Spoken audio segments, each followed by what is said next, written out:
A todos nuestros participantes les quiero informar que contaremos con un espacio para responder sus inquietudes.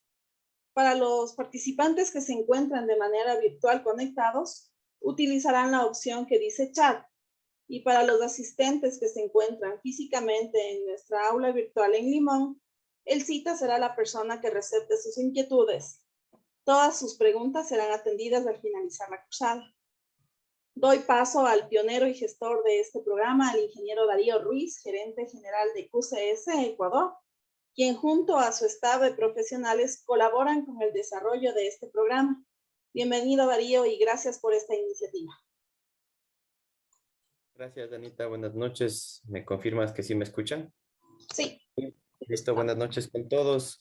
Hola, Franklin, y a todos los asistentes. Gracias por unirse a este pequeño curso que con mucho cariño lo hacemos, que realmente lo que nosotros confiamos mucho es que la gente se pueda capacitar en estos temas muy interesantes que semana a semana Franklin nos ha ido abriendo los ojos en muchas cosas que a veces no tomamos en cuenta, y que nuestro principal objetivo es que la gente, la comunidad o todas las personas a las que nosotros podamos llegar, pues puedan tener este tipo de inducción, de capacitación, porque siempre es importante estos temas trabajarlos con la sociedad. Para no alargar más el tiempo, pues le agradezco mucho a Franklin, como siempre, cada semana poder ayudarnos con estos temas, a la gente que se ha conectado virtualmente y a la gente que ha asistido presencialmente a la oficina de QCS en Limón Indanza. Pues muchas gracias por tomarse un ratito de su tiempo, pues y que sea muy fructífero lo que podamos aprender el día de hoy. Gracias, Franklin, y gracias, Danita. Con gusto les presento al instructor de esta noche, el ingeniero Franklin Sosa. Él es parte de los profesionales que cuenta QCS Ecuador. Es ingeniero industrial con maestría en prevención de riesgos laborales y seguridad industrial, máster en gestión ambiental y energética, con más de 14 años de experiencia en temas relacionados en empresas manufacturadas, petroquímicas, administrativas de servicio, empresas de alimentos, docencia universitaria, entre otras. A quien también le agradezco su aporte a este programa. Sin duda, este tiempo será bastante interesante porque aplica para todos nosotros. Sean todos bienvenidos. Adelante, Franklin, te escuchamos. Muchas gracias. Por favor, me confirman, tenemos audio levantando el dedito. ¿Sí? Perfecto. Buenas noches con todos. Un gusto nuevamente poder compartir con todos ustedes, a las nuevas personas que se están conectando por primera vez. Les damos la bienvenida. El Instituto Geológico Minero siempre está brindando cursos que son bastante valuables para las actividades laborales, extralaborales, y les invitamos para que nos puedan seguir a través de las redes sociales y puedan enterarse ustedes de todos los cursos que nosotros estamos siempre constantemente ofertando de forma gratuita. Recuerden que ustedes, el momento que se inscriben a través de los formularios de las redes sociales, ustedes van a obtener, ¿no es cierto?, enlace e información de todos los cursos que hacemos. Además de ello, al finalizar el curso, ustedes van a poder obtener un certificado. Es importante también mencionarles que si tienen temas relacionados, también el IGEMI puede ofertar cursos específicos para que ustedes puedan conocer a detalle y llevar tal vez esta información a la organización en la que ustedes trabajan, y de esa manera, recuerden, el conocimiento es poder. El que nosotros cada vez podamos, ¿no es cierto?, intercambiar mediante, en este caso, la revisión de información, va a permitir que nosotros tengamos herramientas para actuar. Y en este caso, el curso de ahora, el tener esta información va a ayudar un poco a que ustedes tengan herramientas para saber cómo actuar en caso de ciertas situaciones que se puedan presentar, como son los desastres naturales y los desastres antrópicos, que ya vamos a entender un poquito a qué se refiere cada uno de estos. Y tengo dos imágenes para arrancar, básicamente, ¿no? La primera imagen podemos ver, ¿no es cierto? Es una imagen que hace referencia a lo sucedido años atrás. ¿Me ayudan silenciando, por favor? ¿Sí? Ya, perfecto, gracias. A lo sucedido años atrás con la tragedia, ¿no es cierto?, un atentado que pasó en Estados Unidos frente a lo que son las Torres Gemelas, ¿sí? Y que básicamente es un desastre que se ocasionó por causa, en este caso, de un atentado, por efecto humano. A eso se refiere la parte antrópica, y ya vamos a hablar más a detalle. Y la otra imagen que podemos ver se refiere, ¿no es cierto?, a una, en este caso, un efecto natural que se está presentando en una erupción volcánica, y eso se refiere a lo que son los desastres naturales. Vamos a hablar a cada uno de esos. Pero previo a eso es importante que nosotros tengamos ciertas definiciones, en este caso, como es una emergencia, ¿sí? Muchas veces nosotros nos encontramos, cuando vamos a la parte de un hospital, encontramos términos que dice emergencia y urgencia, ¿sí? O encontramos, ¿no es cierto?, o hablamos en ciertas ocasiones, mira, llámame que necesito, o hacemos la llamada a través del ECU 911, ¿no es cierto?, una llamada de emergencia. Entonces, esos términos es importante poder conocerlos para que de esa manera nosotros podamos interactuar al desarrollo, ¿no es cierto?, de este curso, y claro, cuando se presenta una de estas situaciones, podamos, en este caso, tomar las medidas adecuadas. Una emergencia es un evento que se presenta de forma diferente a lo normal. ¿A qué me refiero? Si para mí normal es que en la mañana yo me levanto, ¿no es cierto?, me aseo, me sirvo algún tipo de alimento y me voy al trabajo, si en ese proceso, en ese orden que yo realicé mis actividades, sucede algo que cambió, ¿no es cierto?, esa situación normal, ya estoy hablando de que se está presentando algo diferente a lo normal, ¿sí? Y les voy a poner un ejemplo para que se pueda entender a qué me refiero, ¿sí? Vamos nosotros acá y vamos a imaginar que tenemos un autobús, ¿sí?, que pasa y nos recoge para llevarnos al trabajo.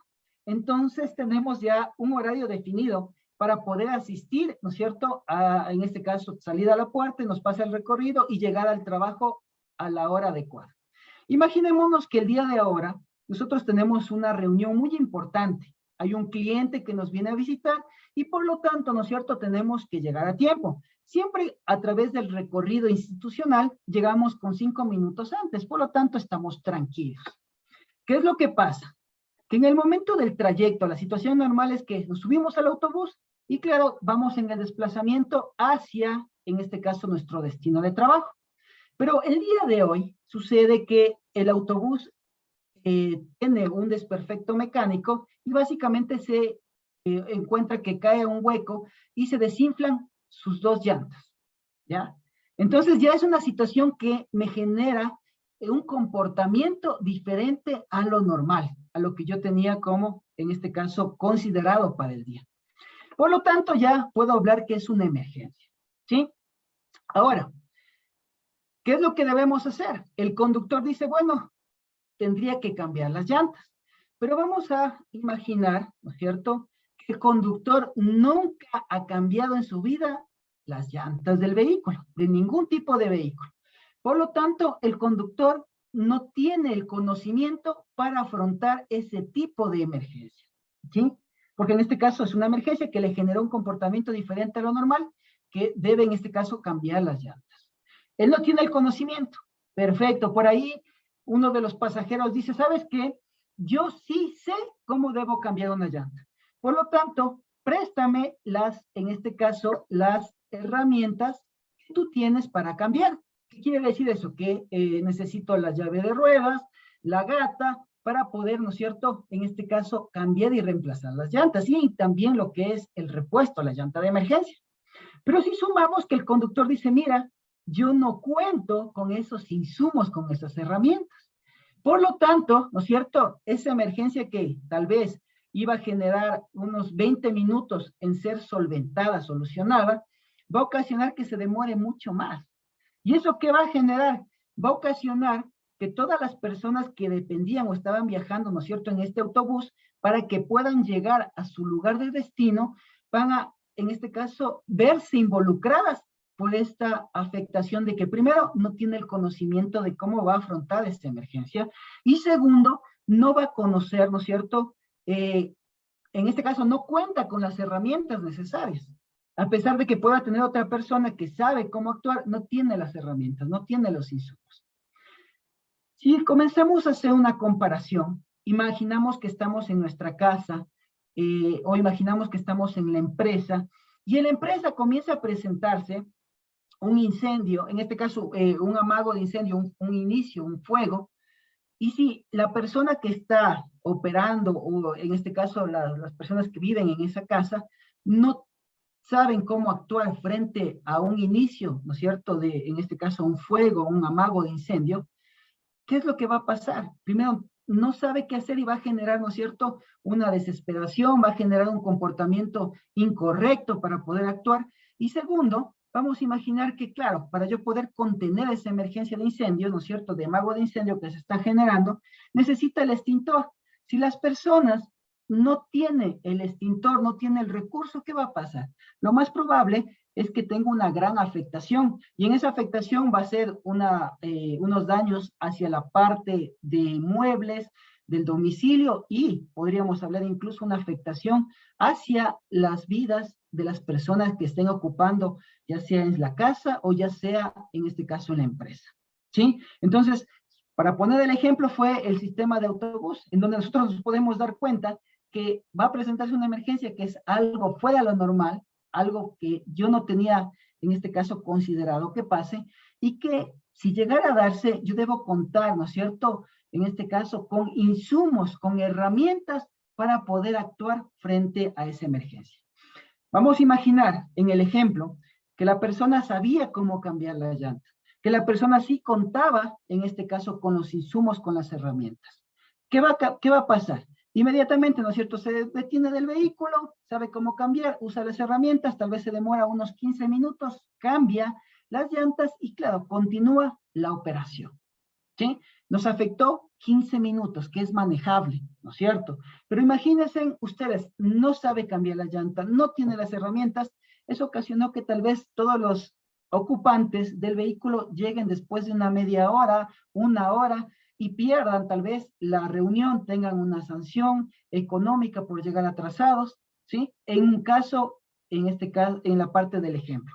En la parte del incendio, los daños por no actuar frente a esa situación de emergencia pueden ser mucho más graves, como la afectación de un ser querido o de un compañero de trabajo. Por eso es importante que nosotros, me voy a regresar acá, ¿no es cierto?, comencemos a identificar, ¿no es cierto?, que tenemos y se pueden presentar situaciones de emergencia. Y esas situaciones de emergencia, nosotros debemos comenzar a analizar primero que vamos a encontrarnos con amenazas. Amenazas como cuáles, ¿sí? ¿Qué es una amenaza? Algo que podría causar, en este caso, una situación de daño, ¿sí? Y tenemos que identificar también nuestras vulnerabilidades. ¿Qué es la vulnerabilidad? La capacidad que yo voy a tener para poder responder frente a esa, en este caso, amenaza que se pueda presentar. Ya vamos a topar esos temas. Para seguir con la parte de definiciones, habíamos hablado que el curso se basa, ¿no es cierto?, en una actuación ante los riesgos que podría tener o los desastres que podría tener de la parte antrópica y la parte natural. Entonces, ¿qué serán los riesgos antrópicos? ¿Sí? Cuando hablamos de la parte antrópica, quiere decir que tiene que ver o básicamente se genera por una falla, por un error humano, o a su vez es provocado por el factor humano. Hablamos recientemente nosotros estamos atravesando, digamos que ya se ha controlado mucho, pero regresemos un poquito desde el diciembre del 2019, el año 2020, donde se presentó, ¿no es cierto?, la pandemia y la enfermedad, en este caso de la COVID-19, causado por el virus SARS-CoV-2, ¿no es cierto?, en donde se mencionaba que hay algunas formas en las cuales se relaciona que apareció, que se generó, que se presentó, ¿no es cierto?, pero que tiene que ver, en este caso, un poco a la parte humana, ¿sí? Si hablamos de una teoría, porque vamos a hablar solo de teoría en este caso, decíamos que en la parte de China, ¿no es cierto?, en un mercado por las condiciones humanas que tienen ahí para vender ciertos animales que son usados como alimentos, ¿no es cierto?, el tipo de almacenamiento y todo, fue uno de los causantes que generó la presencia del SARS-CoV-2, ¿sí? Otra teoría puede ser que fue creada en un laboratorio. Sí, a la final, a lo que vamos es que se puede presentar en este caso por el factor humano. Entonces, muchos, en este caso, situaciones de pandemia, vamos a hacer o vamos a relacionar con un factor antrópico, ¿sí? Tenemos, por ejemplo, la segunda imagen, una estación de combustibles. En la parte de estación de combustible estamos manejando un material que es inflamable. ¿Qué quiere decir que sea inflamable? Que tiene ciertas características para que pueda encenderse, para que pueda arder, ¿sí? Y si nosotros tenemos una manipulación incorrecta, tenemos, vamos a imaginar que no tenemos un mantenimiento adecuado de esa estación de combustible, vamos a generar nuevamente la presencia, en este caso, de un incendio, de una explosión. Entonces se debe también a una falla que puede ser tecnológica, una falla de control que se relaciona a la parte humana. Por lo tanto, también cae dentro de la parte antrópica, ¿sí? Y si hablamos también de lo que recientemente escuchamos en Estados Unidos, por ejemplo, un atentado, ¿no es cierto? No sé si escucharon todos, una persona ingresa a una parte escolar y, claro, comienza a disparar contra todas las personas que se encontraban ahí, principalmente los niños, ¿no es cierto? Entonces es provocado por la parte humana. O como mencionábamos en el ejemplo al inicio de las Torres Gemelas, que fue un atentado, grupo terrorista, inmediatamente, ¿no es cierto?, era el objetivo impactarse directamente y causar un daño. Cuando ya hablamos de la parte de desastre, queremos decir que tenemos una afectación bastante grave, bastante importante, que se considera como ya un desastre, ¿sí? Ahora, en la parte antrópica, todo lo mencionado, se va a clasificar, ¿sí? Se va a clasificar en tres grupos principales que se relacionan, ¿no es cierto?, a la parte de químicos, en donde iría, por ejemplo, lo que habíamos hablado de la parte de materiales combustibles, en este caso gasolina, el diésel, dentro de lo que es la parte antrópica, ¿no es cierto?, química. Hablamos de la parte de ciertas pandemias o enfermedades, virus que podrían estar, la mala manipulación, malos protocolos en la parte, ¿no es cierto?, de vigilancia. Hablamos de la parte sanitaria, ¿sí? Y si hablamos de la parte de atentados, ¿sí? E incluso podríamos poner lo que es la parte de amenazas de bomba. Hablamos de la parte socio-organizativa que podríamos tener referente a la parte de riesgos, en este caso antrópicos. ¿Sí? Entonces suscita que por ahí se presenta un incendio, nosotros sabemos que eso viene a ser un efecto de un riesgo antrópico. Si se presenta, ¿no es cierto?, en este caso una amenaza de bomba, tenemos actos de violencia, grupos, ¿no es cierto?, de manifestaciones violentas contra un sector público, contra un área, vendría la parte antrópica dentro de la parte socio-organizativa. Y la parte, ¿no es cierto?, sanitaria, que se refiere, como el ejemplo habíamos mencionado, a lo que es la SARS-CoV-2, la enfermedad, la COVID-19.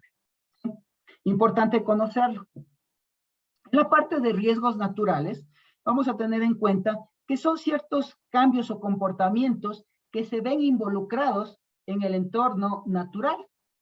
Ahora, el entorno natural no es directamente afectado o, digamos así, por la parte humana, directamente. De forma indirecta, nosotros sí podemos estar generando ciertos cambios. Por ejemplo, hablamos ahora de que se presenta la parte invernal es bastante fuerte, que antes, años atrás, tal vez por la estación, el mes, nosotros teníamos ya una situación de verano y ahora la estamos viviendo como una situación de invierno, que se ve un efecto a causa de ¿qué? De un cambio climático.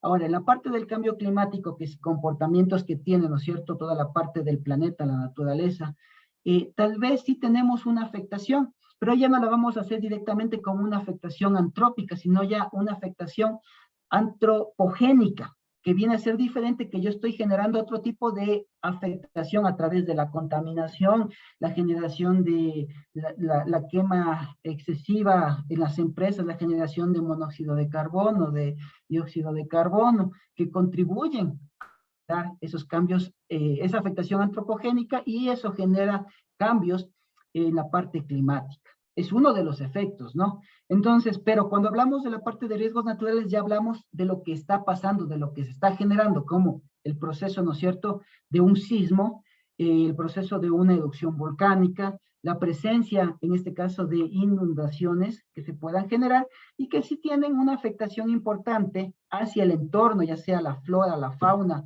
incluido, ¿no es cierto?, en este caso también toda la parte social que pueda estar asentada cerca de esos lugares. Hablamos de desastres naturales.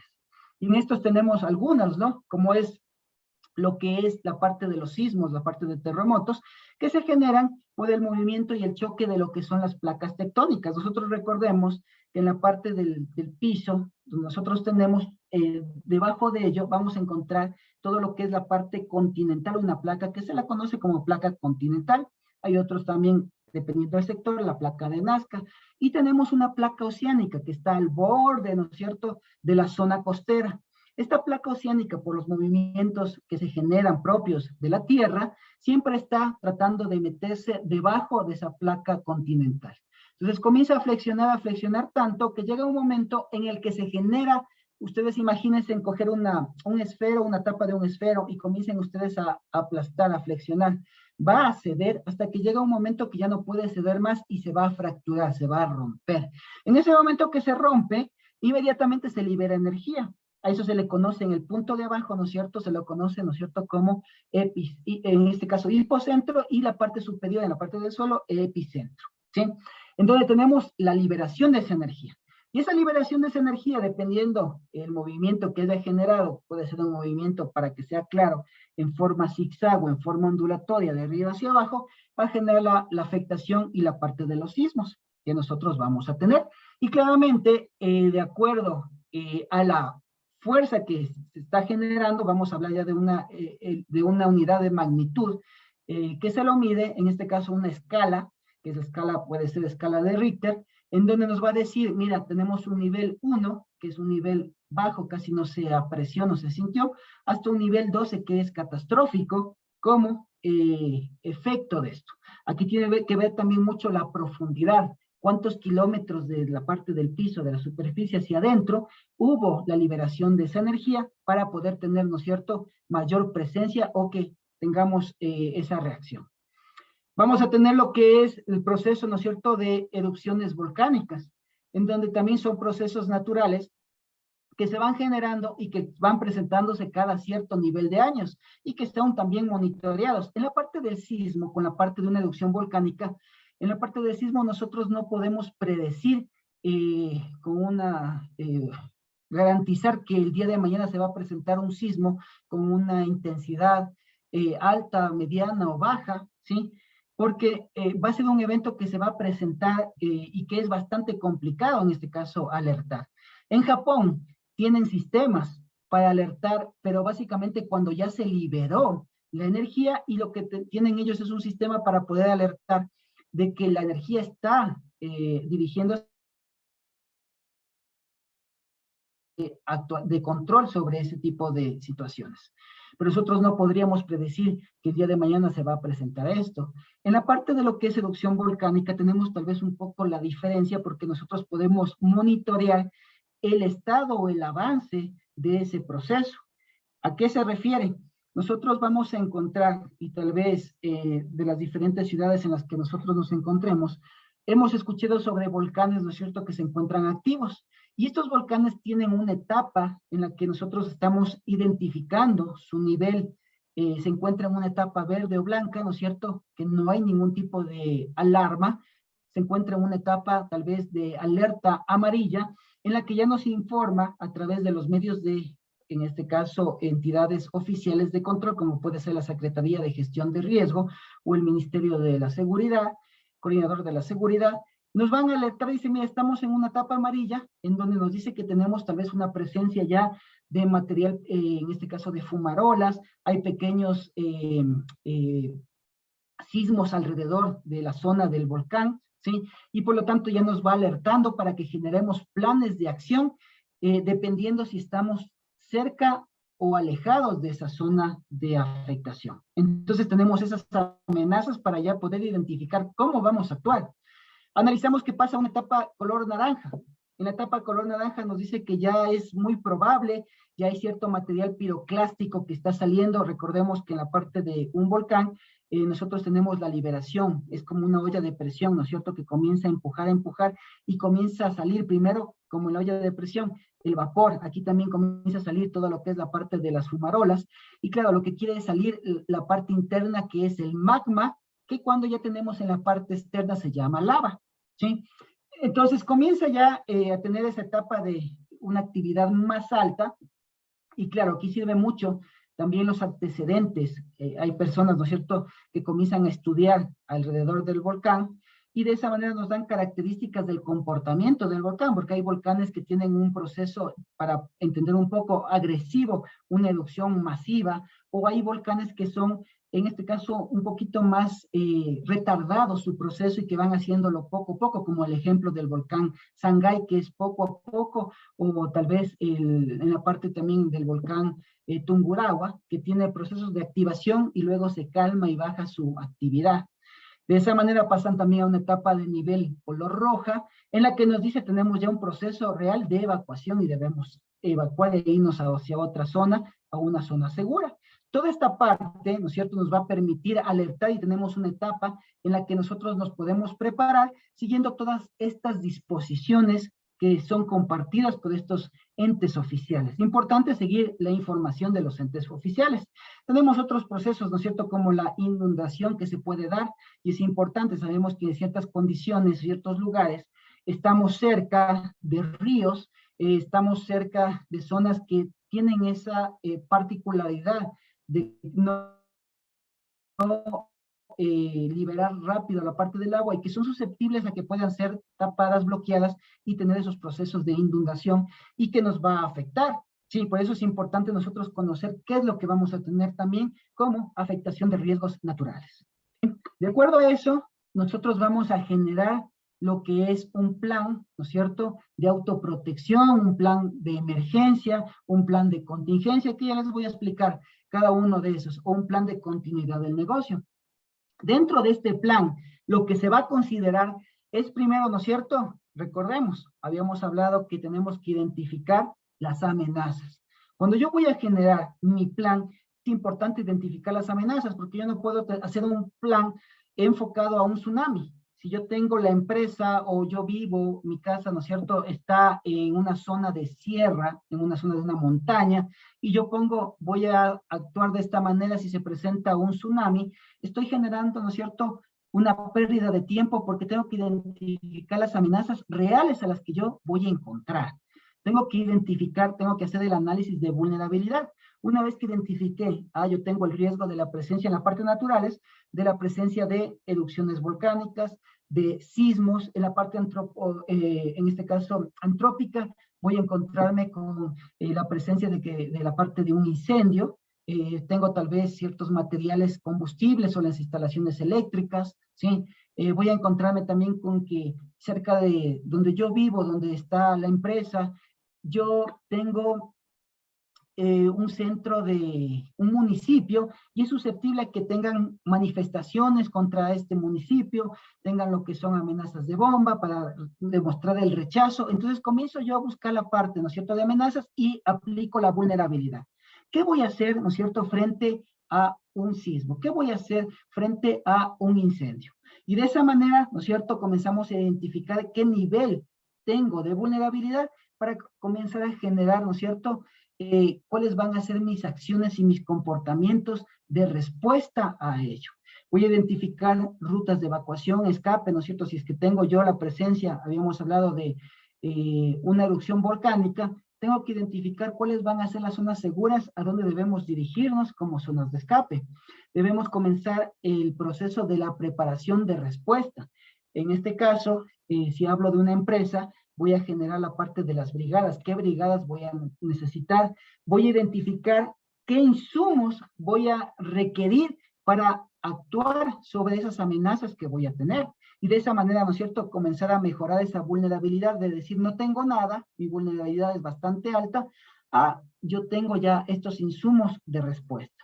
Tengo que hacer la parte de capacitación, formación. Y en esta parte de capacitación, formación, ¿no es cierto?, más dotar los insumos, yo tengo que hacer la medición, la valoración, para ver si realmente yo tengo una respuesta adecuada frente a esas emergencias que se pueden dar. ¿Y cómo puedo hacer esa medición? A través de los simulacros. Los simulacros me van a permitir a mí identificar esas debilidades que debo mejorar y esas fortalezas que yo voy a encontrar para poder responder. Y todo esto tiene que estar enfocado, ¿no es cierto?, todo ese desarrollo a un periodo primero de fase antes de que suceda la emergencia. Por eso es la preparación. Un enfoque de durante la emergencia, que es lo que debemos tomar en cuenta, y después de la emergencia. Y aquí es donde voy a aclarar qué es un plan de emergencia, qué es un plan de autoprotección, de contingencia y continuidad del negocio. Un plan de emergencia, ¿no es cierto?, está diseñado, recordando la definición de emergencia, a una respuesta a algo que está fuera de lo normal, ¿sí?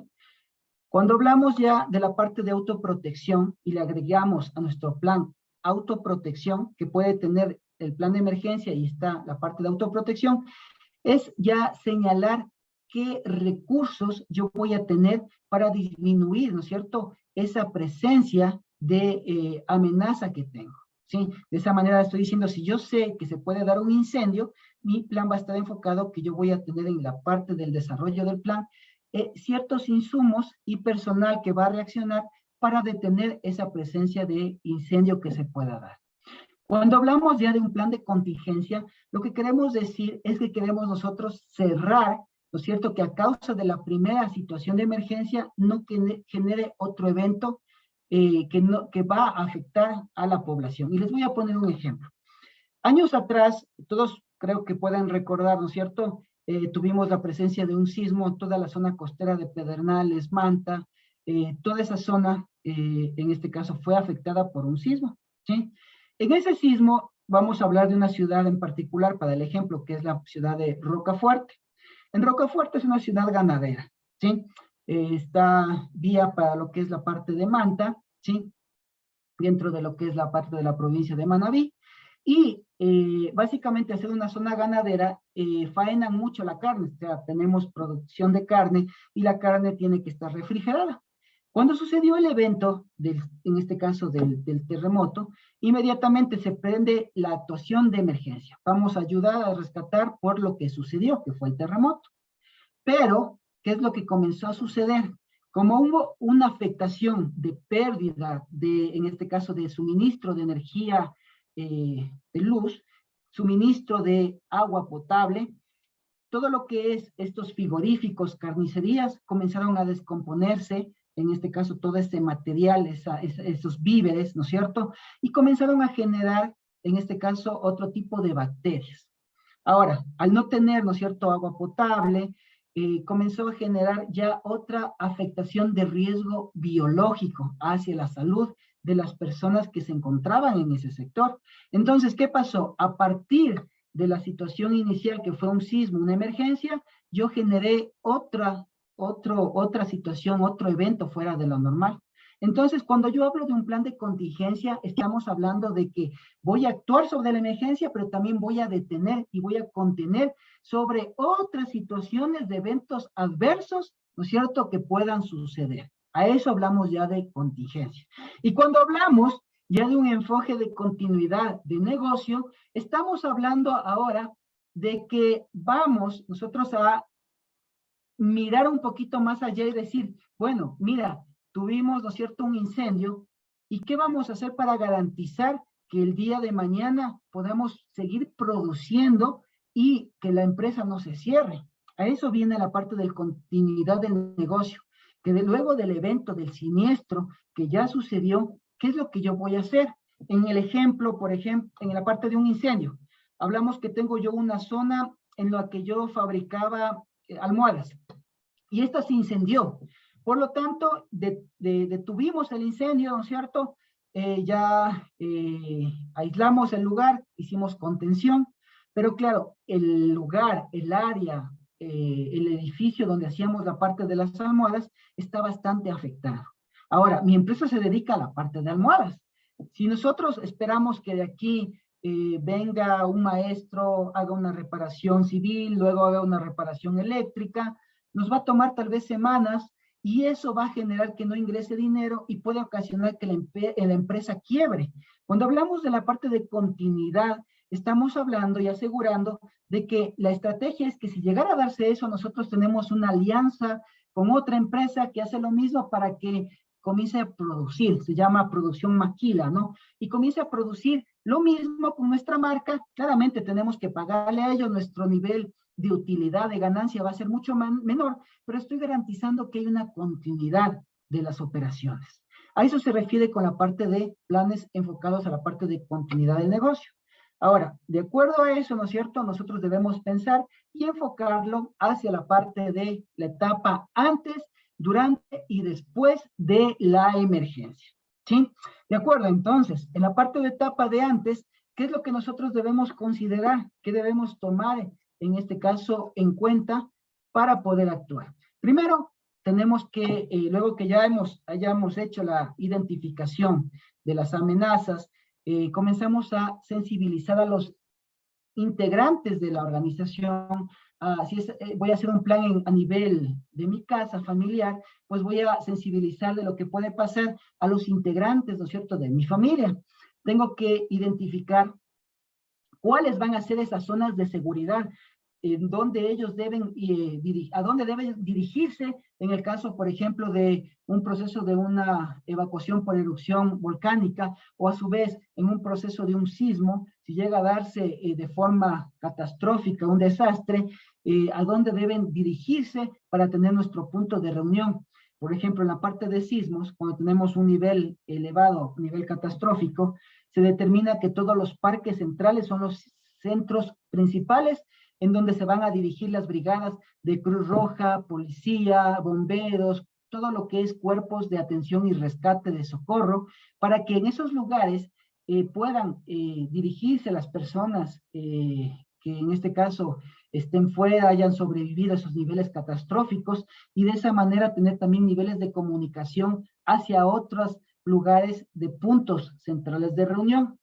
Ejemplo, yo estoy en mi trabajo, mi esposa, mis hijos están en su escuela, se llega a dar un sismo a nivel catastrófico, ¿no es cierto?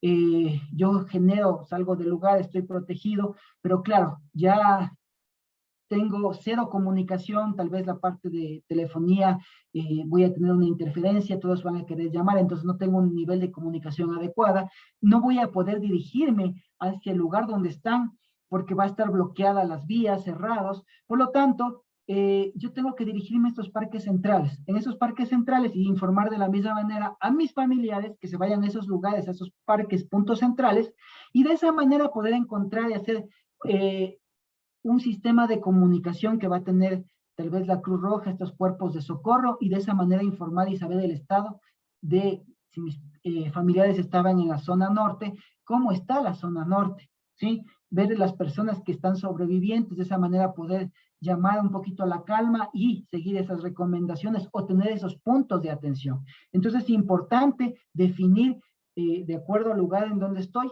previo, ¿no es cierto? Y eso debe constar en mi plan de emergencia. Definir, ¿no es cierto?, la parte de la capacitación a las brigadas, o en este caso, si lo veo como parte familiar, a nuestros familiares, para que sepan cómo van a actuar frente a esa situación de las diferentes emergencias que se puedan dar, ¿sí? Si es un incendio, ¿qué vamos a hacer? ¿Cómo debes actuar? ¿Tienes que apagar con agua? ¿No tienes que apagar con agua? Tiene que conocer en una etapa de capacitación, ¿sí? Tenemos que conocer también cuáles son las fuentes seguras a las que yo voy a seguir cuando se presentan esta situación de emergencia. Por lo general, cuando tenemos este tipo de eventos, va a generarse comunicación cruzada que no es oficial, y nos van a decir, mira, lo que pasa es que se va a presentar, si hablamos de una erupción volcánica, va a generar un proceso tan catastrófico que va a llegar hasta tal zona, hasta este lugar, y es una alarma, en este caso, que no es algo, no es oficial, y va a generar mucha controversia con las personas, mucho pánico, y a través de ese desconocimiento y de esa información que no es oficial, va a generar una respuesta, en este caso deficiente, a una actuación correcta. ¿sí? Tenemos que comenzar a adquirir equipamientos. Si sabemos que puede presentarse, ejemplo, el incendio, pues yo debo presentar, ¿no es cierto?, procesos de erupción volcánica, pues yo contar con un kit, una mochila para actuar en un proceso de evacuación que debe tener, en este caso, agua, que debe tener un botiquín, que ya lo vamos a topar más adelante. Cuando hablamos de la etapa durante la emergencia, la idea es que nosotros podamos actuar para minimizar el evento que se está generando. Entonces debemos saber, ¿no es cierto?, la parte de quiénes son los responsables, si hablamos de una empresa, para actuar en ese momento. Muchas veces queremos ayudar, pero no tenemos el conocimiento, y ese momento convertirme en una víctima más, y voy a generar, en este caso, un proceso de mayor tiempo para que puedan actuar los equipos que estaban ya entrenados y destinados para esa acción sobre la emergencia. ¿Sí? Debemos seguir también, es importante ahí, la comunicación de las personas que vamos a definir, ¿no es cierto?, como miembros de brigadas o a su vez como miembros de comité de emergencia para que dé los lineamientos de cómo debemos actuar. Debemos estar y constatar todo el personal que se encuentra en ese lugar para saber que en el proceso de una evacuación, cuántas personas vamos a salir y en qué estado se encuentran, ¿sí? Debemos dar la atención si fuera el caso. Después de la emergencia, vamos a evaluar las consecuencias. Estamos ya en una zona segura y debemos evaluar las consecuencias, si es posible o no, regresar hacia la zona, al lugar donde fue afectado. Comprobar a través, ¿no es cierto?, si hablamos de un incendio en una empresa, comprobar a través de los medios de socorro, si es un incendio, pues llegarán los bomberos y ellos harán una inspección para valorar cómo se encuentra la edificación y de esa manera poder ingresar o no a ese espacio de trabajo. Garantizar los insumos, ¿no es cierto?, de servicios después de comunicación. Aquí hablamos ya un poquito de la parte de continuidad, qué es lo que vamos a hacer para poder retomar y volver nuevamente a la calma. Evento similar al que se da, hablando en el caso de un sismo, recuerde, tenemos nosotros réplicas, entonces es importante conocer la información, verificar si en la estructura es posible que se desplome completamente y sabemos que se puede dar una réplica, por lo tanto, no es adecuado todavía regresar. Entonces tenemos que considerar todas estas fases para actuar frente a las situaciones de emergencia. Continuemos para entender un poquito más. Antes de eso, es importante que cuando nosotros hablamos de cómo debemos actuar, debemos difundir en la familia, si es el caso, debemos preguntar y ver que entiendan el personal. Porque muchas veces el que yo pueda transmitir la información y si no hacemos un proceso, como habíamos mencionado, de un simulacro, vamos a desconocer realmente si están o no preparados. Vamos a ver un pequeño video referente a una situación en la que no está preparado, una falta de atención, lo que puede ocasionar en las empresas.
Perfecto.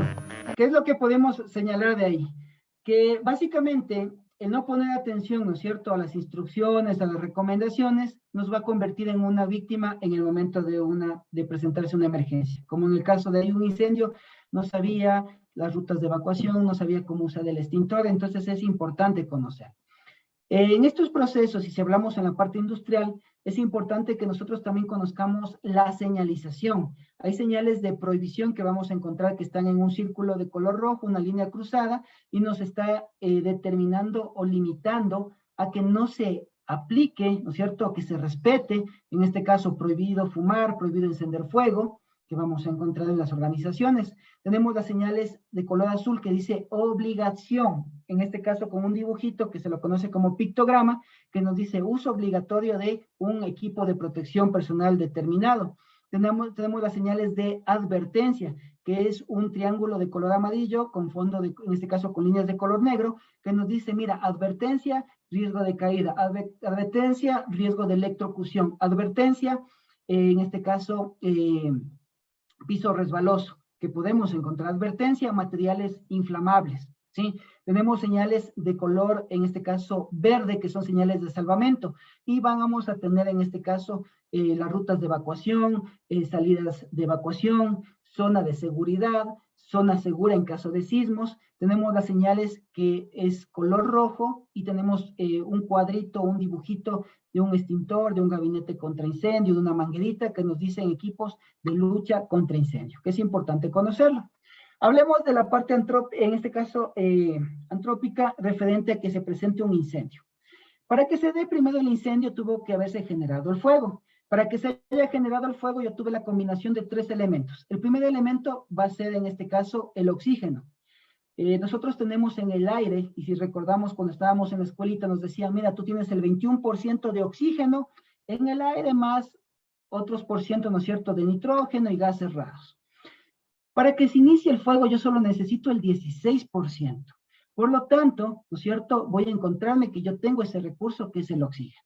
El segundo material que yo voy a necesitar es material combustible. Material combustible es todo lo que se pueda quemar, ¿sí?, como es madera, cartón, ¿no es cierto?, que podría tener. Y el tercer elemento es el punto de calor o el punto, ¿no es cierto?, comburente también que le llaman el punto de ignición.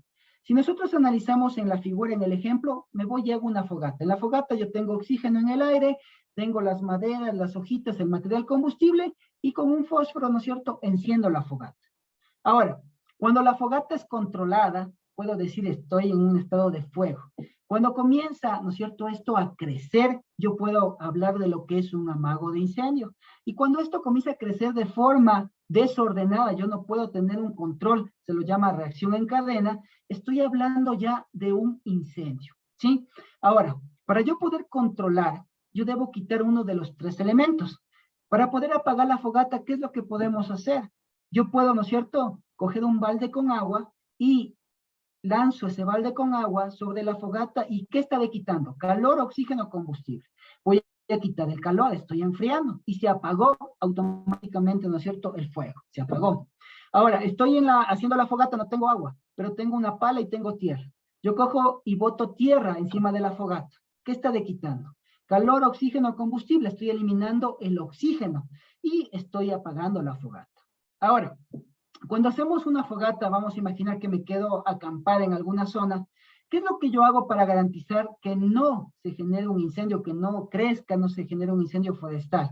Yo hago un surco, una barrera alrededor, coloco palitos, coloco piedritas alrededor y de esa manera genero una barrera.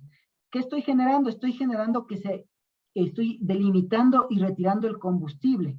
Una vez que se consuma todas esas hojitas, esos palitos, estoy generando apagando el fuego a través de la eliminación de combustible, ¿sí? Entonces debo quitar cualquiera, dígame. Franklin, disculpa que te interrumpa un momentito. Se va a desconectar el aula virtual de Limón por un momentito para cambiar un cable porque se está yendo mucho la señal. Ya, de acuerdo. Sí, unos 2 minutitos nada más, por favor. Gracias. Ya, de acuerdo.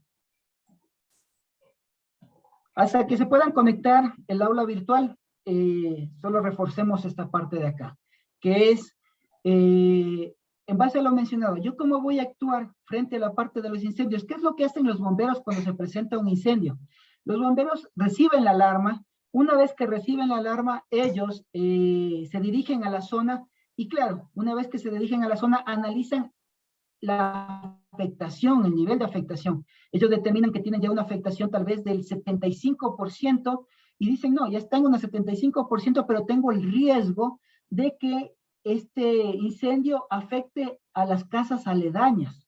Por lo tanto, como va a afectar a las casas aledañas, ¿qué es lo que hacen? Comienzan a mojar y a usar el recurso, en este caso el agua, a disparar sobre las casas aledañas, no a la casa que está encendida.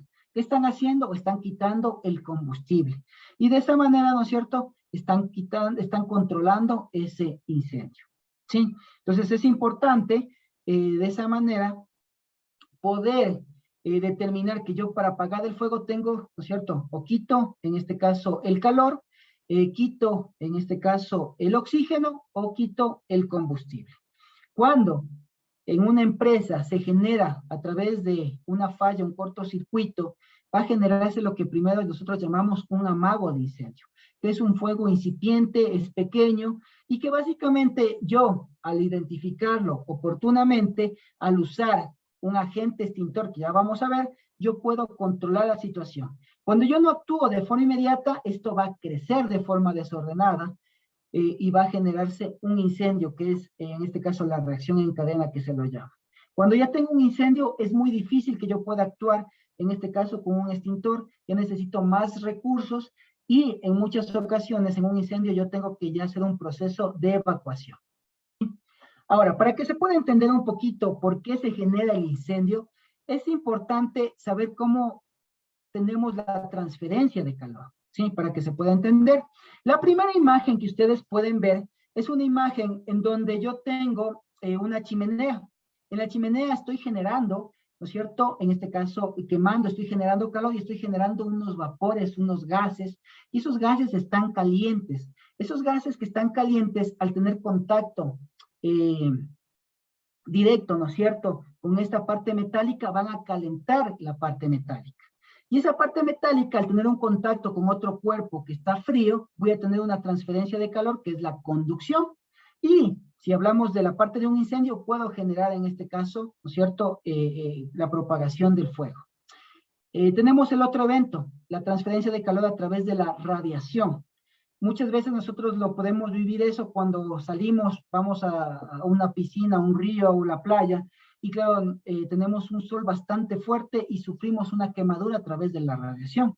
Entonces es importante que cuando también se inicia el fuego va a generar radiación. Y si yo estoy cerca a lo que es el fuego, no tomo la distancia, en este caso adecuada, puedo generar quemaduras a través de radiación.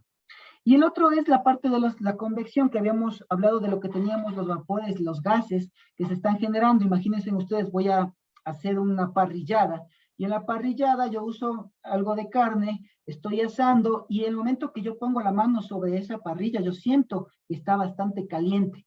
Muchas veces en lugares cerrados, en habitaciones, cuando inicia el fuego va a generar mucho gas, mucho humo caliente, y va a comenzar a generar, ese gas va a ocupar toda la parte del techo y va a generar un intercambio de calor a través de la convección. Y ahí se llama un efecto que se llama el flashover, en donde básicamente va a encenderse toda la parte superior y va a generar un atrapamiento y una afectación. Entonces es importante que nosotros, al conocer la transferencia de calor, podamos actuar antes de que se dé, para evitar que se presente, ¿no es cierto?, la etapa del incendio.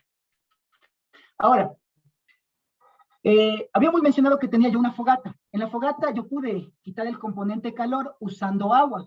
Sí, fue muy efectivo. Sí, pero ¿creen ustedes que es adecuado que yo tengo un televisor y en el televisor se generó un cortocircuito, se inició el fuego al lado del televisor, use agua? ¿Creen que es adecuado? Pues no. ¿Por qué?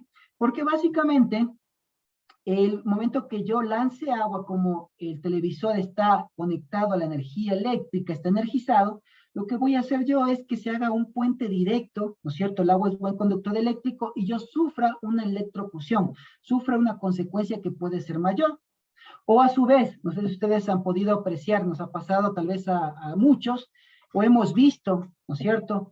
Estamos por freír un pedazo de carne, está el sartén ya con aceite caliente, y yo saco una carne que estaba tal vez congelada, y claro, como estaba congelada, estaba con fluido, con un poco de agua, un poco de sangre, y el momento que la lanzo al líquido caliente, al aceite, inmediatamente este se enciende.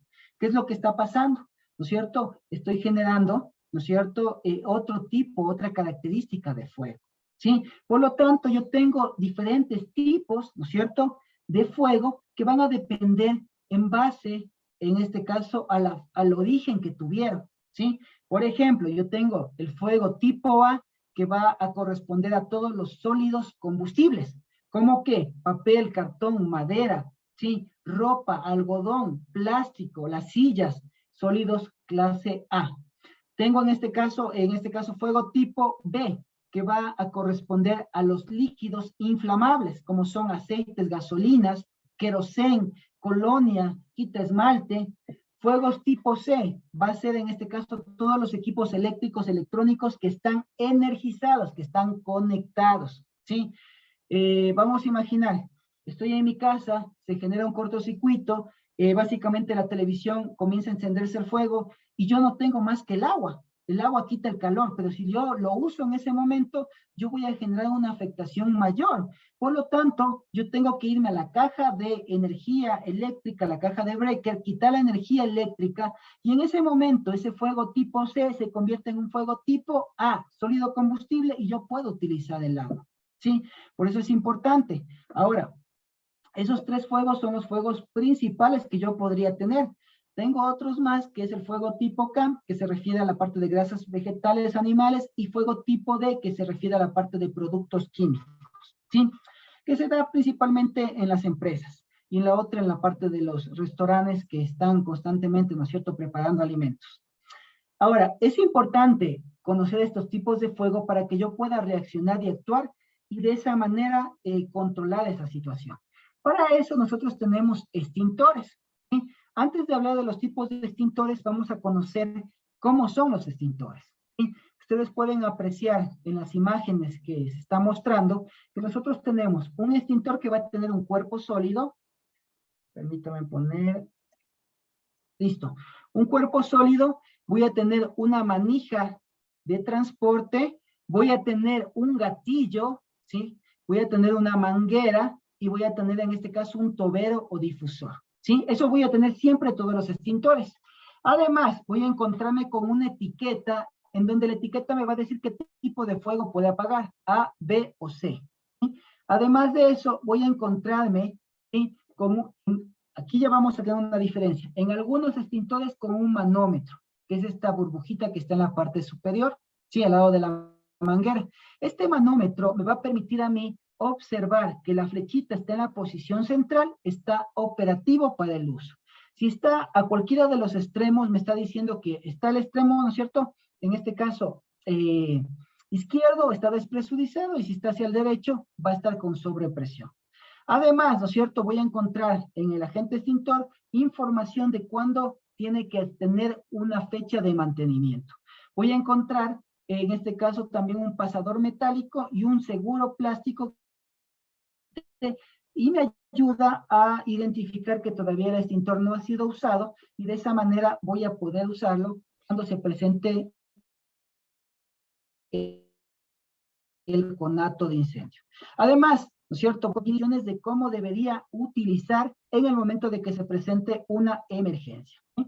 Perfecto, yo tengo diferentes tipos de extintores. Yo voy a encontrarme un extintor que es el común, es un extintor PQS. El extintor PQS, que es el más barato y el que vamos a encontrar en la mayoría de lugares, es un extintor que puede apagar el fuego A, B y C, los tres tipos de fuego. El agente extintor, ¿cómo funciona? Tiene también un manómetro porque tiene material sólido. Va a hacer algo similar a lo que yo tenía en la fogata, y cojo una pala de tierra y lanzo sobre la fogata, y lo que hace es quitar el oxígeno. Este extintor va a lanzar un producto químico, y a través de ese producto químico lo que va a hacer es ahogar, quitar el oxígeno, y de esa manera controla la situación de fuego. Puedo usarlo en fuegos A, sólidos combustibles, B, líquidos combustibles, y C, materiales eléctricos energizados.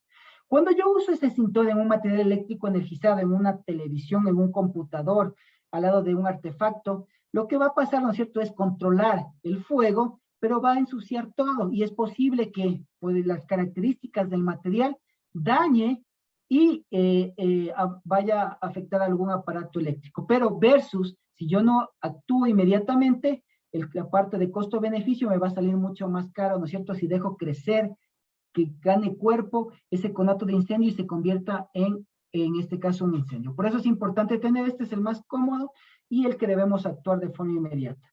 Tengo otro tipo de extintor que es el de CO2 o dióxido de carbono. Como ustedes pueden ver, la diferencia ya no tiene manómetro, ¿sí? Ya no tiene manómetro, es un cilindro que es mucho más pesado, ¿sí? Tiene un cuerpo mucho más robusto, más fuerte que el de PQS. Este tiene un material que sale de forma de gas, ¿sí? Es un agente, se lo conoce también como agentes limpios, y para que tengan ustedes la idea, tal vez hemos visto lo que es el hielo seco, las personas que venden helado en la calle, ellos tienen hielo seco, cuando abren la parte del contenedor, vemos que sale un humo de color blanquito, eso es el material, ¿no es cierto?, dióxido de carbono, ¿sí? Cuando yo utilizo, y estos extintores están enfocados para utilizar para fuegos tipo B y tipo C, líquidos combustibles, y tipo C, materiales eléctricos energizados.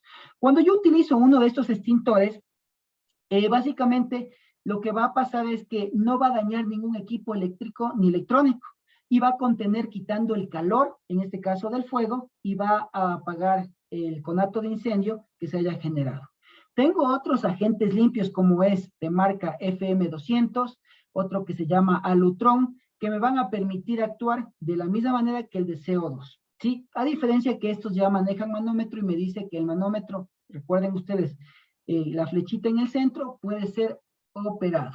En algunas edificaciones, industrias, vamos a encontrarnos con esta cajita de color roja que se llama gabinete contra incendio, que tiene un sistema, ¿no es cierto?, con una manguera que permite accionar y disparar cuando se presenta la situación de emergencia. ¿Sí? Perfecto. Vamos nosotros a identificar y vamos a ver, en este caso, un pequeño video, por favor, de cómo nosotros hacemos una correcta identificación. En el video está enfocado a que la persona no identifica bien el tipo de fuego y, claro, puede generar un evento mucho más grave de la situación inicial.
Bueno, en nuestro caso sería al 911, ¿no?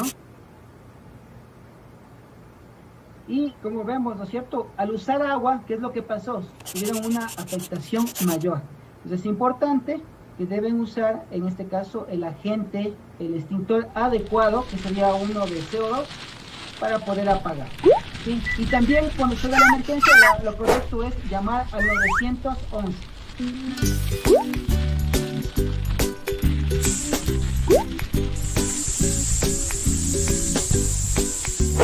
Perfecto, ¿no es cierto?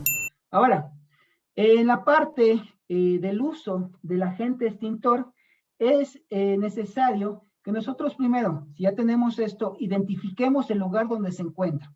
Una vez que identificamos el lugar donde se encuentra, procedemos, ¿no es cierto?, a revisar. Si tiene manómetro, vemos que sea operativo. Luego de eso, lo vamos a llevar hacia la zona, vamos a retirar cogiendo de la manija y de la base.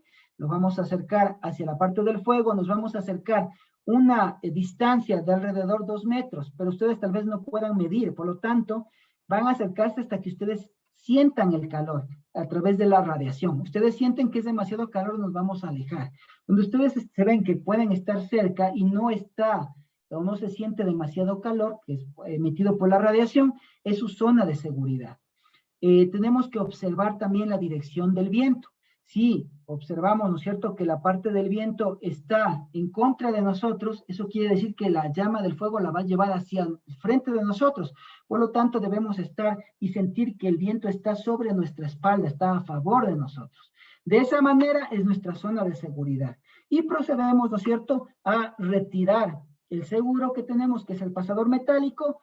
Tenemos el plástico, que es una manija nada más plástica, que no necesitamos ni un cuchillo ni con los dientes, solo al retirar el pasador metálico se va a abrir eso, y procedo, ¿no es cierto?, a agarrar con una mano de la parte del cuerpo de la manguera. No voy a agarrar nunca de la parte del tobero, de la punta, ¿sí?, sino del cuerpo, y comienzo a disparar el gatillo. Al momento que disparo, comienzo a abaniquear de lado a lado para tener mayor cobertura y a la base del fuego. De esa manera, ¿no es cierto?, comienzo a controlar esa situación de fuego. Debo evitar esto, disparar directamente hacia las personas, ¿sí? Debo controlar. Vamos a ver un pequeño video de una forma incorrecta de usar el extintor, lo que no se debe hacer.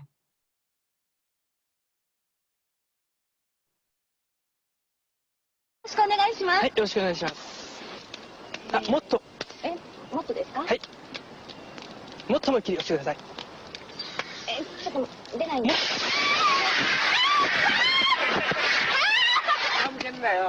Eso es lo que no debemos hacer con la parte del extintor. El extintor siempre es manipular la base del fuego y disparamos, ¿sí?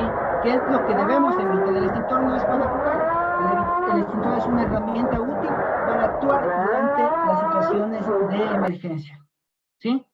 Ahora, durante un proceso de evacuación, en el caso de un incendio, lo más probable es que vamos a encontrar, en este caso, humo, la presencia del humo. El humo, sí, es asfixiante. Primero va a ser irritante, me va a arder los ojos, la nariz, la boca, y luego de eso, si estoy mucho tiempo en presencia del humo, va a ser asfixiante, me va a dar sueño y me voy a desmayar. Y si no me rescatan, puedo perder la vida, ¿sí? Por lo tanto, lo recomendable es buscar un espacio abierto. En un proceso de evacuación, si tengo la presencia de humo, yo voy a tener siempre en la parte inferior un poco de oxígeno. Siempre el humo va a ser más liviano y se va hacia la parte superior, ¿sí?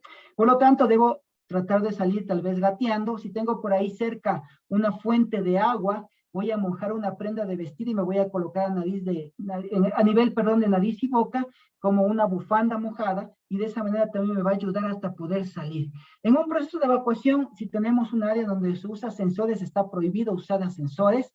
Yo tengo que evacuar siempre por mi costado derecho y formando una fila para que pueda dejar la otra parte del pasillo, de las gradas que estoy accediendo, libre para que los equipos de socorro, de rescate puedan acceder, ¿sí? Es importante también que en un proceso de evacuación, ya sea en este caso hablemos de un incendio o a su vez de un sismo, que yo tenga un plan, un mapa, identificando las zonas o las rutas de evacuación, para que de esa manera sea bastante fácil conocer cuáles son las rutas que debo seguir, dónde tengo los recursos que voy a necesitar y dirigirme hacia las zonas o punto de reunión, ¿sí? Es importante que en estos procesos nosotros tengamos identificado y socializado a todas las personas o participantes, para que de esa manera puedan conocer a qué se refiere cada uno de esos dibujitos, de esos símbolos, que puedan conocer, ¿no es cierto?, que por aquí tenemos un extintor, por aquí tenemos, ¿no es cierto?, un dibujito que hace referencia al extintor, tenemos, por ejemplo, aquí la ruta y hacia dónde nos dirigimos a la zona de reunión, o a su vez, ¿no es cierto?, en el caso de un sismo, dónde son los lugares o zonas de seguridad, que principalmente en un sismo tenemos que si estamos cerca a una puerta, un espacio abierto, debemos ir al espacio abierto. Pero si estamos en un cuarto piso o más, debemos buscar un espacio de seguridad, una columna una estructura sólida en ese lugar. Es incorrecto que yo trate desde un cuarto piso ir hacia la parte o hacia un lugar abierto, porque básicamente podría generar un proceso, en este caso, de caída de objetos y podría lesionarme y tener una consecuencia mayor, ¿sí?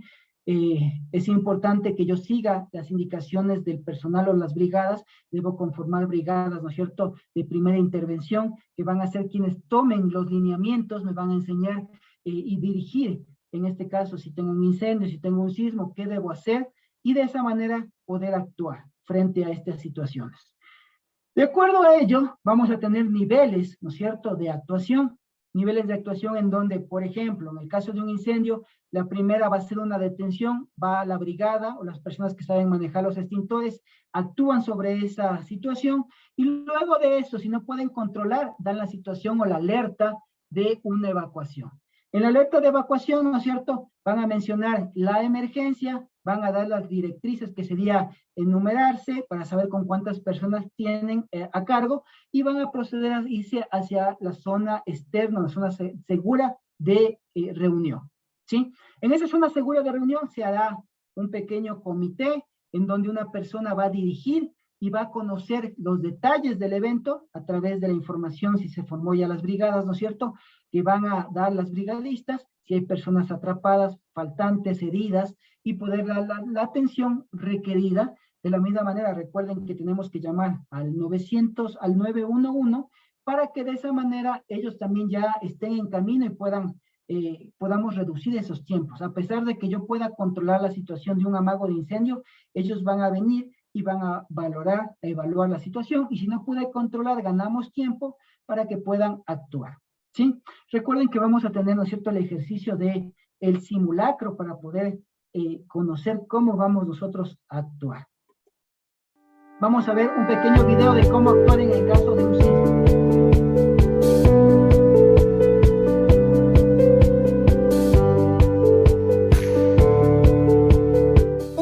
Es una sacudida repentina y rápida del suelo provocada por las rocas que se encuentran debajo de nuestra superficie y llegan en cualquier momento, de día o de noche. Para prepararte, recuerda estas 3 palabras: antes, durante y después. Antes, prepara un plan con rutas de evacuación en tu casa, centro educativo y trabajo. Un kit de emergencia con agua, alimentos, medicamentos, radio de baterías, alimento para mascotas, linterna y botiquín de primeros auxilios. Identifica estructuras que necesiten reparación. Evita colocar objetos en lugares altos. Durante, mantente tranquilo. Así puedes ayudar más a tus amigos durante un sismo. Aléjate de ventanas u objetos que puedan caer. Evitar usar elevadores. Si es necesario evacuar, usa las escaleras. Si estás manejando, detén el auto. Después, evacúa el punto de encuentro. Verifica cómo se encuentra tu familia y también tus mascotas. Luego verifica las condiciones de tu casa y alrededores. Desconecta gas y electricidad. Y verifica que todo esté en buen estado antes de reconectar. Participa en el proceso de limpieza y mejoras de las zonas afectadas. Estos consejos son para grandes y chicos. Síguelos para estar siempre prevenidos. Perfecto, ¿no? Entonces ya podemos ver las diferentes, ¿no es cierto?, diferentes comportamientos en el proceso de un sismo. Recuerden, en este tipo de situaciones, tanto naturales, ¿no es cierto?, tenemos que tomar en cuenta ciertas recomendaciones. Es un incendio, ya sabemos cómo actuar. En la parte de un sismo, ¿no es cierto?, identificar previo, en la parte durante, zonas donde yo voy a poder resguardarme, si estoy cerca de un espacio abierto, libre de caída de objetos, porque puede ser que estoy cerca al espacio abierto, pero en la parte exterior tengo edificios o tengo cables eléctricos o tengo una circulación bastante continua de vehículos, entonces debo buscar otra zona para tener mi zona de refugio. Situaciones habíamos hablado de la parte de afectación social por la persona, como puede ser una amenaza de bomba, ¿sí? Entonces también importante mantener la calma, recibir la llamada, dar las directrices al equipo. Para ello es importante tener una brigada, tener nuestros planes de estrategias que vamos a actuar. En este caso, si tenemos una doble confirmación, buscamos en nuestros lugares de trabajo, damos la información, busquen en sus lugares de trabajo cualquier tipo de objeto que no pertenezca, puede ser bolsos, cajas, y además tenemos esa llamada de bomba, debemos evacuar, llamada al 911 para que pueda, en este caso, dar paso a lo que es el grupo de operaciones especiales, que sería en este caso el GIR, y actúe sobre esa amenaza. Sí, si no tenemos doble conformación, en este caso, confirmación, solo tenemos la amenaza que puede darse, por ahí nos llaman, tenemos amenaza de bomba, hacemos el proceso de búsqueda, todavía no evacuamos, llamamos al equipo, en este caso, para que puedan hacer una búsqueda profunda, al equipo de intervención de la policía, y de esa manera seguir las directrices que ellos nos vayan dando. En el caso de erupciones volcánicas, seguir las indicaciones, recuerden que tenemos niveles de alerta roja, en este caso verde o blanca, amarilla, naranja y roja, que es un proceso ya de evacuación. Identificar también en la zona en la que estamos, ya que si estamos cerca, pues tenemos un proceso de evacuación. Caso contrario, solo tendremos una afectación tal vez de presencia de lluvia de cenizas y que tomaremos otras acciones para poder controlar y enfrentar esa situación. En la parte de manifestaciones sociales, como algo de lo que estamos viviendo ahora, ¿no? Tener el plan para tener, ya ustedes vieron, tenemos una amenaza que se presentó desde el 24 de mayo, que iba a haber el 13 de junio las manifestaciones, entonces prepararnos con suministros de alimentos, bebidas, tomar en cuenta actividades laborales, cómo voy a llegar, la parte de movilización, que deben ser consideradas en la parte del plan. Y por último, de acuerdo a todo lo que nosotros vamos a considerar para enfrentar estas acciones ante las emergencias naturales o antrópicas, nosotros debemos hacer un ejercicio, un simulacro. Y en este ejercicio, este simulacro, voy a compartir, y con esto ya vamos terminando, voy a compartir un simulacro en el que realicé con una empresa, en el sector, en este caso de Quito, en donde se presentó una situación de amenaza, una situación de un sismo, y luego de ese sismo, producto de ese sismo, se presenta, en este caso, un incendio. Por lo tanto, ellos están también a considerar, están en el 8º piso, deben evacuar desde el 8º piso, y vamos a ver las brigadas que tienen que dar todas las directrices, indicaciones, para que las personas puedan evacuar hacia una zona segura. Vamos a ver este simulacro, y el objetivo del simulacro es que nosotros también lo podamos hacer en nuestras empresas, en nuestros hogares, para poder tomar tiempo y buscar esas oportunidades de mejora.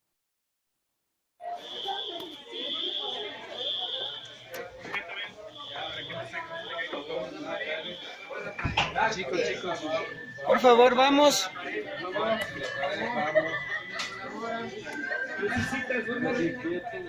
Tienen que buscar permanecemos ahí, por favor, porque están en un 8º piso y no pueden evacuar.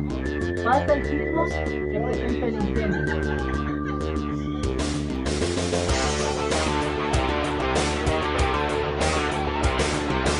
Comencemos a enumerarnos.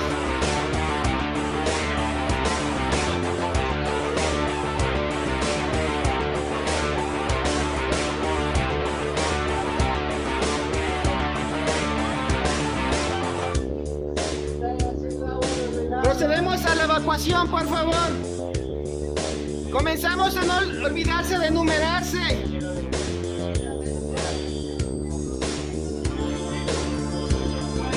Salimos, por favor, salimos.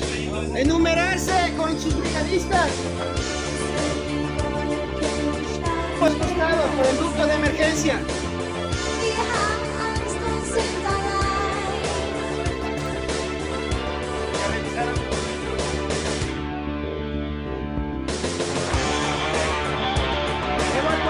Evacuación, por favor, salimos todos.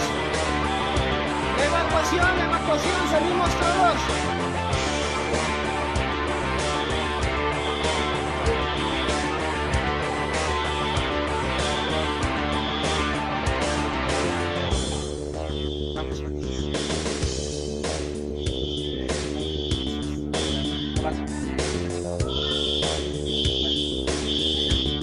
Vamos.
Bueno, conversemos.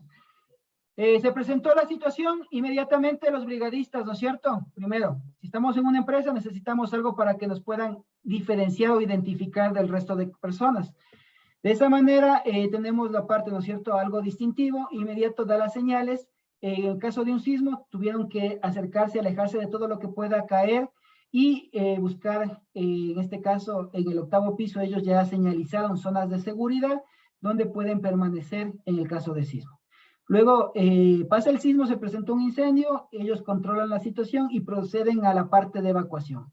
En la parte de evacuación tienen que bajar de un 8º piso, se dirigen hacia la parte abierta, ¿sí?, de forma ordenada. Siempre la comunicación de los brigadistas para saber cómo van, ¿no es cierto? Tiene que haber una comunicación permanente. En la parte de la zona de reunión, en la parte segura, deben permanecer ahí, informar a las personas, hacer constatar, si salieron con 5 personas, por eso es importante la enumeración, constatar cuántos llegaron. Si hay personas afectadas, dependiendo las brigadas, da la primera atención o a su vez informar, ¿no es cierto?, a los medios de socorro. En este tipo de situación, que fue un sismo en toda la zona, fue un ejercicio que se hizo en toda la plataforma acá en Quito, financiera del norte, básicamente se van a formar con daños catastróficos, entonces se va a conformar lo que son los centros de operaciones de emergencia. Y por lo tanto vamos a tener lugares en donde los brigadistas, una vez que reciben la información, un delegado tendrá que dar esa información para que puedan actuar y hacer acciones de rescate de acuerdo al nivel de riesgo que se haya determinado o al nivel de afectación. ¿sí? Es importante entonces recordar a ustedes también que debemos llamar siempre a lo que es la parte del 911 de acuerdo a la emergencia, seguir los canales principales, oficiales, que nos den las disposiciones a seguir. Ahora sí, les agradezco mucho su tiempo y empezamos con la parte de la ronda de preguntas, dudas, para poder compartir con ustedes cualquier duda y aclarar los temas. Así es, excelente exposición, Franklin. Gracias por la información. Abrimos nuestro espacio de preguntas. Estamos atentos a sus inquietudes. Antonio Oviedo dice, buenas noches, muy importante las capacitaciones. Gracias, ingeniero Franklin. Excelente noche para todos. Gracias, igual. ¿Alguien que quiera consultar sobre algún tema de lo referido? No dice de la parte de Limón y que Franklin no hay ninguna pregunta. Todo está clarísimo. Perfecto, gracias. ¿Alguien? Vamos a ver en las calificaciones.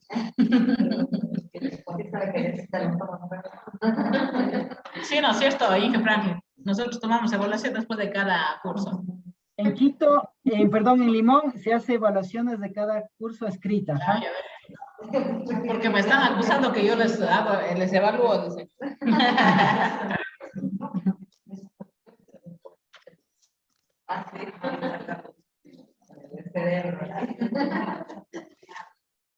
Listo, entonces, si no hay más preguntas, les quiero agradecer a todos por su asistencia. A la vez invitarles a que nos sigan en nuestras redes sociales para mantenerse informados de nuestros próximos eventos y actividades. Recuerden que el Instituto Geológico Minero desarrolla talentos para cambiar vidas. Que tengan una linda noche. Hasta la próxima. Que descansen. Gracias. Gracias, un gusto. Gracias a todos. Buenas noches. Buenas noches. Una buena noche. Muchas gracias a todos. Buenas noches.